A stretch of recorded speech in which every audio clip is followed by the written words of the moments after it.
Dari sekian banyak hidangan perjamuan Hari Raya Idul Fitri, opor ayam tentu menjadi salah satu yang wajib tersaji di meja makan. Digemari semua kalangan karena kelezatannya, opor juga dianggap sebagai makanan yang istimewa, bahkan dianggap penting pada saat Lebaran. Dimasak bersama aneka bumbu dan rempah, opor punya ciri khas kuah santan yang kental dan bercita rasa gurih.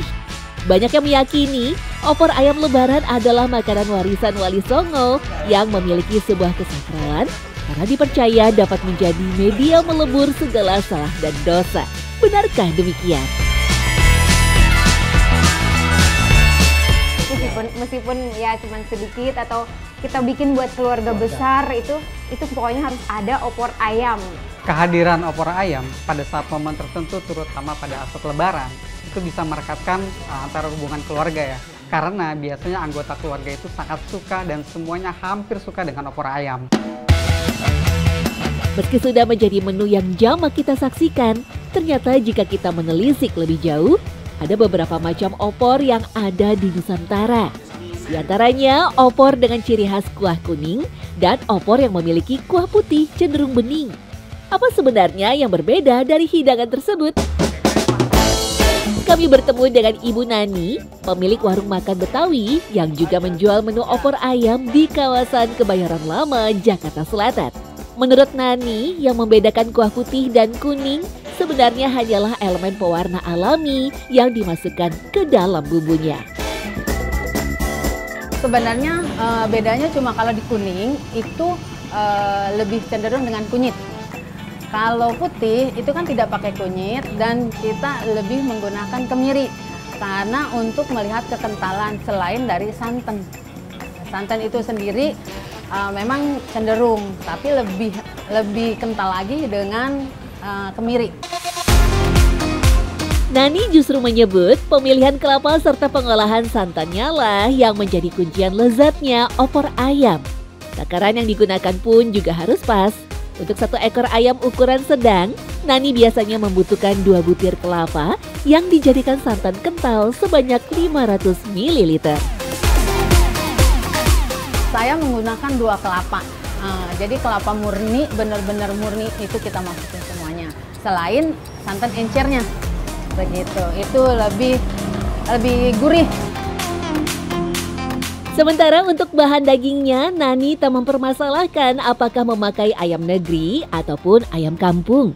Yang lebih penting sebaiknya dipilih ayam yang masih berusia muda dan baru saja dipotong agar bisa mendapatkan tekstur daging yang empuk dan gurih.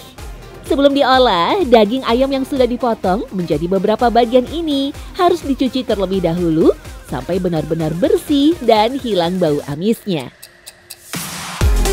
Sebenarnya cuci ayamnya seperti biasa, bumbunya sudah mateng, sudah masuk daun, terutama jahe dan daun jeruk, itu untuk penghilang amis. Untuk opor kuah putih, bumbu yang dihaluskan terdiri dari bawang merah dan putih, jahe, lada, ketumbar, serta kemiri. Rempah lain seperti lengkuas dan batang serai cukup dimemarkan atau digeprek saja. Semua bumbu ditumis dengan minyak kelapa untuk mendapatkan rasa yang lebih gurih.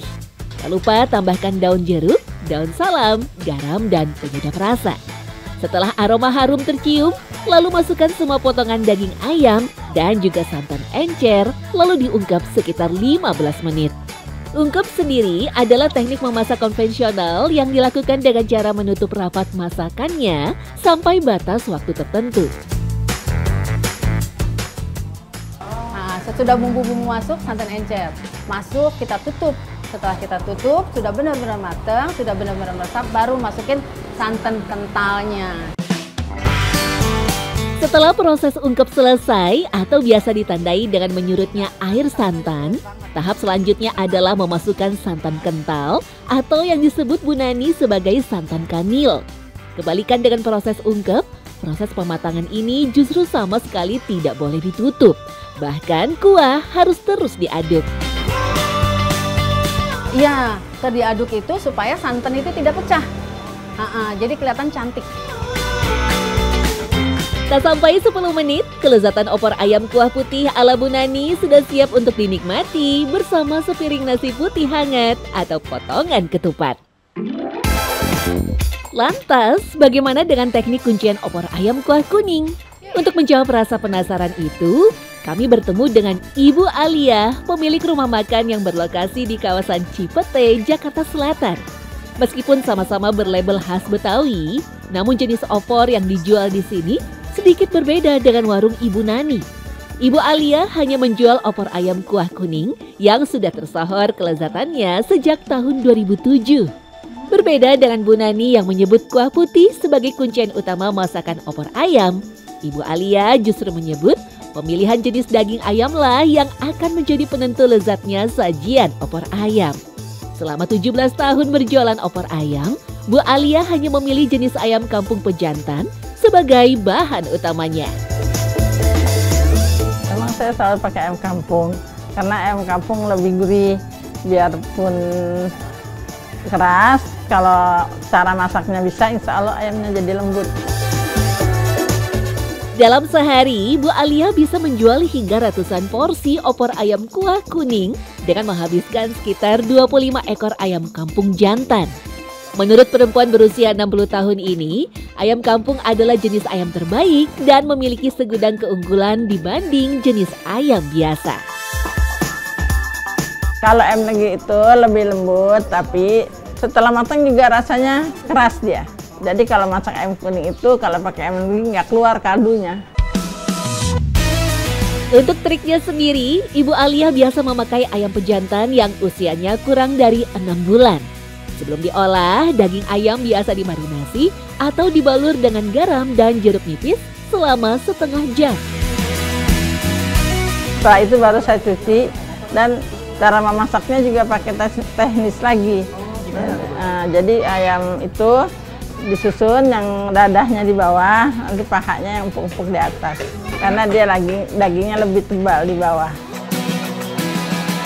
Meski cukup sederhana, proses membuat opor ayam kuah kuning cukup membutuhkan ketelitian.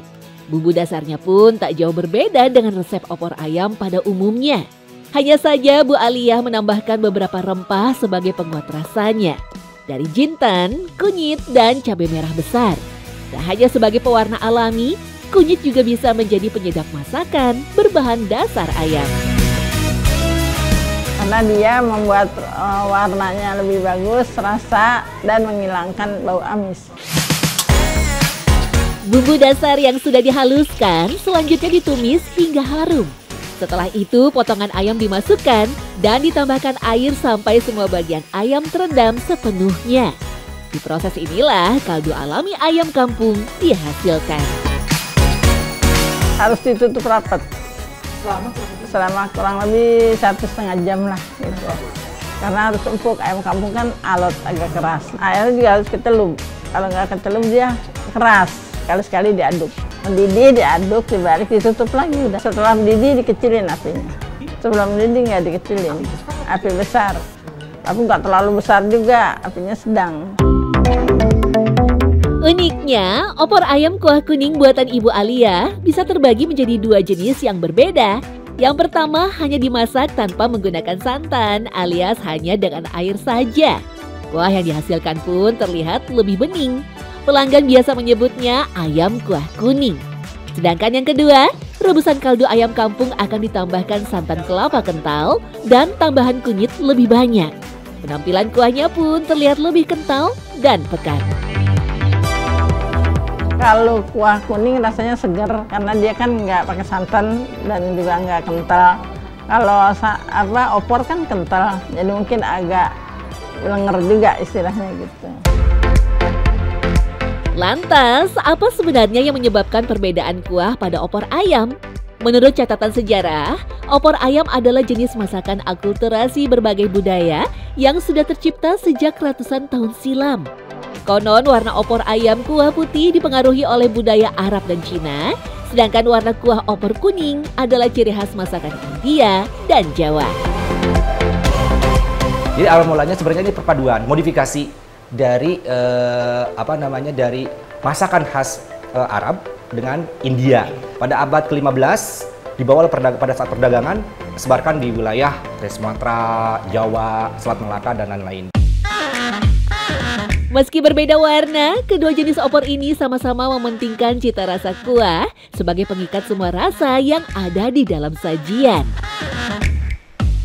Kunci kelezatannya pertama dari rempah-rempahnya dan pemilihan bahan baku dan santannya itu, pemilihan santannya.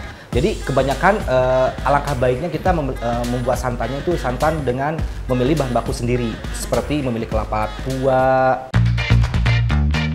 Sedangkan untuk pemilihan jenis ayamnya, sebenarnya tak terlalu berpengaruh terhadap kekhasan rasa opornya. Intinya pada proses memasaknya, ada namanya proses memasak, itu dengan menggunakan air sedikit dengan api, dan itu kuncinya adalah untuk melunakkan si dagingnya dan supaya rempah-rempahnya masuk. Terlepas dari banyak cara dan versi memasaknya, bagi sebagian besar masyarakat Jawa, opor ayam bukan hanya sekedar makanan biasa. Opor ayam yang biasanya identik disajikan dengan potongan ketupat, diyakini adalah warisan salah satu wali Songo, yaitu Sunan Kalijaga. Diyakini Sunan Kalijaga menggunakan hidangan tradisional ini sebagai sarana dakwah pada masa pemerintahan Kerajaan Demak.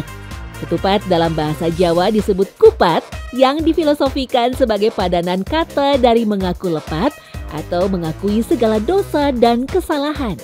Sedangkan opor konon berasal dari kata pangapuro yang berarti memberi maaf. Sehingga sajian opor ayam dan ketupat dianggap melambangkan sebuah nilai kehidupan manusia untuk saling memaafkan.